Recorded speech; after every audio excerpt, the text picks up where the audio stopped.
I'm a murderer. I murdered my mother. I murdered my mother.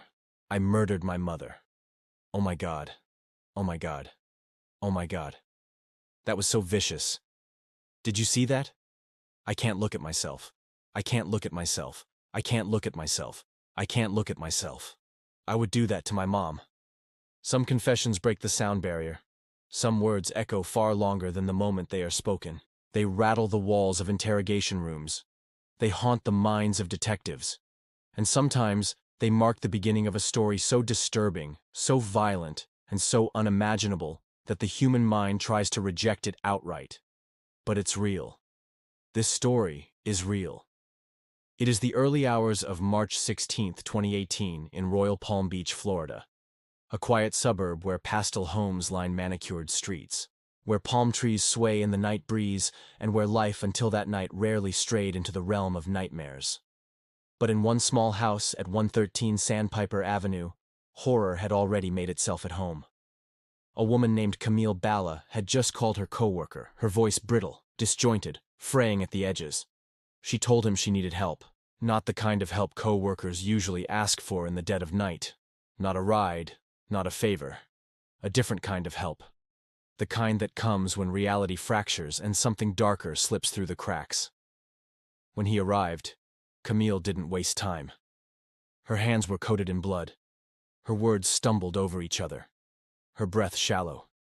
And then she said it plainly. She told him she had murdered her mother.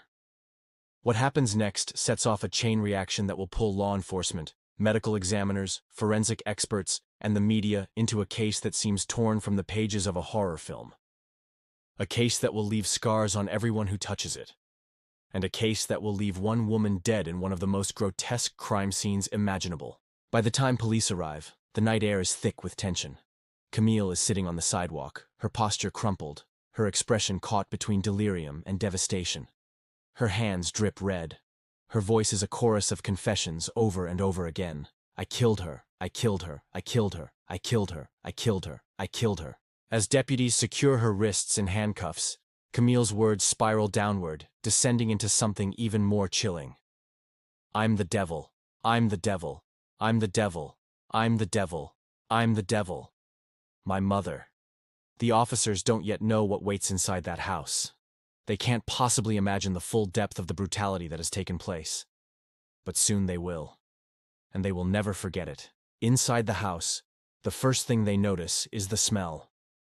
Metallic, sharp, and suffocating. The smell of blood hangs in the air like a thick, invisible curtain. It coats the walls, the floors, and the furniture. It leads them like a breadcrumb trail. Through the entranceway, across the kitchen tiles, down the narrow hallway, and into the garage. And that is where the nightmare reveals itself fully. There, on the cold concrete floor of the garage, lies Franciscoca Monterro-Balla, Camille's mother. A woman who, hours earlier, had likely been going about a normal evening. A woman who had probably locked her doors, perhaps made dinner, maybe even thought about her plans for the weekend. Now, her body is destroyed beyond recognition. Her skull has been crushed, the skin of her forehead peeled back, revealing raw bone underneath. Her chest has been carved open, a jagged deep gash slicing down its center. Her right arm is gashed, her pubic area lacerated. Her face is battered, her nose is shattered. Her teeth are broken and scattered like shards of glass. And most horrifying of all, her eyes are gone. Carefully, almost ritualistically, those eyes have been removed from her skull. And they have been placed, delicately, almost mockingly, atop a Little Caesar's pizza box. The pupils staring upwards, their vacant gaze aligning eerily with the cartoon character on the box itself, as if they are filling in the missing eyes of the smiling mascot. It is grotesque, it is surreal, and it is real. The evidence inside the garage paints a picture of unrelenting violence, but it is also chaos wrapped in ritual. There is meaning here, investigators sense, even if it is fractured, disjointed, scrambled by the madness that consumed Camille Balla that night. Before the police had arrived, the signs of Camille's unraveling had been quietly gathering in the hours leading up to the murder. At 10:08 p.m., Camille began texting her manager at FedEx, Kenneth. These were not ordinary late-night texts. I got my big wings now. I got a story you can tell for centuries. Attached to her message was an emoji of an angel. There is only one. The messages escalated quickly. At 10:24 p.m. she wrote, I need to sleep. Can you tell the boys to keep it down up there? I need to rest. A helicopter emoji fluttered beneath her words, cryptic and puzzling. The texts kept coming. Bring it to me by order of King Osakon 22. Then, a photograph of a city skyline crowned with a pyramid. Her final message to Kenneth that night sent a chill down his spine. Mom doesn't believe me, King. Can you believe her? To her co-workers, Camille had always been eccentric. But this was something else. This was different. Later, investigators would comb through these messages again and again, trying to unspool the tangled threads of her mind that night. Delusions of grandeur, religious imagery, cryptic commands, paranoia, all culminating in a spiraling descent that by 1 a.m. reached its breaking point. That's when she called her co-worker Julio. I was asleep when she called, Julio later told detectives. She sounded frantic. I don't know if that's the right word. She told me, can you come over? I need someone to talk to. When he arrived, Camille met him outside her house. Her demeanor was distant, fragmented. She mumbled, her thoughts slipping between her lips like sand through fingers. And then, with a shuddering breath, she told him the truth. I murdered my mom. When deputies from the Palm Beach County Sheriff's Office arrived, Camille sat motionless on the sidewalk. The blood on her hands had dried into a dull crimson crust. Her gaze darted, vacant and hollow. She confessed immediately. Not just once, but dozens of times, like a scratched record stuck on the same phrase. I killed her. I killed her. I killed her. The drugs made me do it. As they walked her to the squad car, her mind fractured further. Her words dissolved into a slurry of apologies, self-condemnation, and surreal declarations. I'm the devil. I'm the devil. I'm the devil. I'm the devil. I'm the devil. Inside the house, detectives discovered more than just a brutal crime scene. They uncovered evidence of premeditation, paranoia, and a mind slipping loose from reality. Security cameras were mounted inside and outside the home, but their DVR system had been unplugged. Bloodstains smeared around the outlet confirmed it had been done during or after the attack, likely by Camille herself.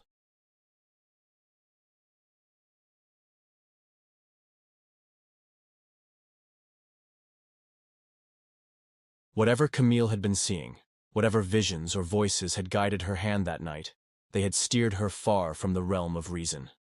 When detectives later interviewed neighbors and co-workers, a clearer pattern emerged. Camille had struggled with drugs for years.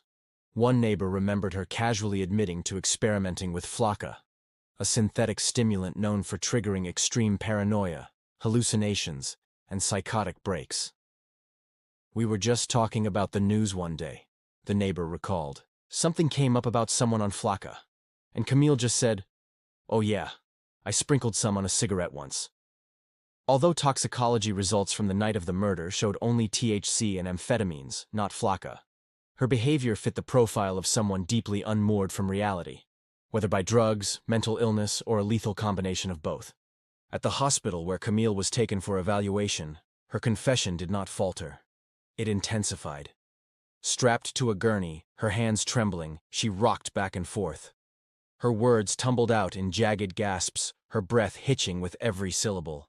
I did it. I did it. Of course I did it. I didn't fight it. I didn't fight it. I already know. The attending nurse, calm but cautious, tried to ask her questions about her injuries. Were you trying to hurt yourself, Camille? No. It was in me. I got to her. It doesn't matter 'cause I did it. I did it. Tears welled in her eyes. Her voice cracked. I can't believe I did that. Oh my God. Please knock me out. Please. I can't think anymore. I can't feel like this. Again and again, she vacillated between apology and self-condemnation.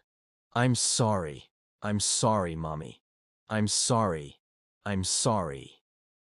Later, the autopsy on Franciscoca Monterro-Balla confirmed the extent of the savagery. Blunt force trauma to the head and strangulation as the causes of death. Her face was pulverized, her nose and facial bones fractured. Several teeth had been knocked out. The right orbital wall of her skull, the bone surrounding her eye, had been crushed. And in an almost incomprehensible discovery, investigators found a set of keys inserted inside her vagina. As Camille sat slumped in the hospital bed, rocking gently and whispering apologies to no one but herself, the full scope of her mental deterioration was evident to everyone in the room. Gone was the articulate FedEx courier, who had once handled deliveries with quiet precision. In her place was a woman spiraling through waves of remorse, confusion, and religious delusion. A nurse, patient and compassionate, tried one last time to pierce the fog consuming Camille's mind. "You pray. You talk to the Lord," the nurse said gently. "Ask for forgiveness." But Camille recoiled at the very word. "I don't want forgiveness," she hissed. "I don't want forgiveness. I'm a monster." Her voice cracked, her body shuddering violently as the word echoed over and over again. Monster. Monster. Monster. Despite the gruesome violence she had inflicted on her mother, the nurse, like many others who interacted with Camille that night, couldn't help but see something deeper than simple evil. There was sickness here, a profound, ruptured mind that had collapsed under weight most of them could scarcely imagine. "I don't know what you're going through or what you did," the nurse said quietly, "but I'll pray for you, so we can be okay, all right?" Camille shook her head violently. "It's never going to be okay," she wept. "There's nothing you can do." Her self-loathing spiraled endlessly, the same phrases looping and looping as though her brain were caught in an endless feedback loop. Even as law enforcement prepared to transport her to jail, the nurse asked gently, "Can I give you a hug before you go?" For the briefest moment, Camille seemed to hesitate. Her eyes welled with tears. Somewhere deep inside, some flicker of the daughter she once was might have surfaced. But it was fleeting, gone as fast as it appeared. Soon after, she was loaded into a squad car and booked into the Palm Beach County Jail on charges of first-degree murder. In the weeks following Camille's arrest, investigators began piecing together the mosaic of her life in an attempt to understand how she had descended into such madness. They quickly discovered that Camille's relationship with her mother, Franciscoca Monterro-Balla, had been strained for years. Co-workers of Franciscoca painted a vivid picture of a woman who, despite outward cheer, carried heavy burdens. She frequently lingered after work, eating dinner at restaurants, chatting with friends, avoiding the place she called home. "She didn't want to go home," one coworker recalled solemnly. "I'd say for about a year now. Maybe longer. There were problems. Drugs, Camille. She wouldn't talk about it much, but you could see it weighed on her." Franciscoca was well-liked in her community, kind-hearted, hard-working, always ready with a warm smile. But the pressure of dealing with Camille's escalating drug use and unstable behavior had taken its toll. Camille herself had a history of mental health struggles. In her early 20s, she had been prescribed antipsychotic medications, but she frequently went off them. Her experimentation with substances, marijuana, amphetamines, and reportedly flakka, only worsened her condition. Friends said that over the years, Camille had developed a fascination with esoteric and mystical concepts. Ancient Egyptian iconography, numerology, and vague allusions to spiritual warfare peppered her speech long before the murder. The cryptic texts she sent the night of the killing? They weren't out of character. They were simply the culmination of a long simmering break with reality. In the days that followed her arrest, Camille's demeanor fluctuated wildly. During her first court appearance, she appeared hollowed out and disoriented, mumbling under her breath and swaying in place. Her defense attorneys quickly signaled that mental health would play a central role in her case. Months stretched into years as Camille underwent multiple psychiatric evaluations. Questions of her competency to stand trial loomed large. Could she understand the charges against her? Could she assist in her defense? At various points, her condition deteriorated so sharply that proceedings had to be postponed while she was forcibly medicated in treatment facilities. Throughout this long legal journey, Franciscoca's family mourned quietly, waiting for justice in a case that defied logic. They remembered Franciscoca as a loving mother who had tried everything to help her troubled daughter, and who, in the end, had paid the ultimate price for her compassion. Finally, after nearly 6 years of legal wrangling, in November 2023, Camille Balla pled guilty to manslaughter with a weapon.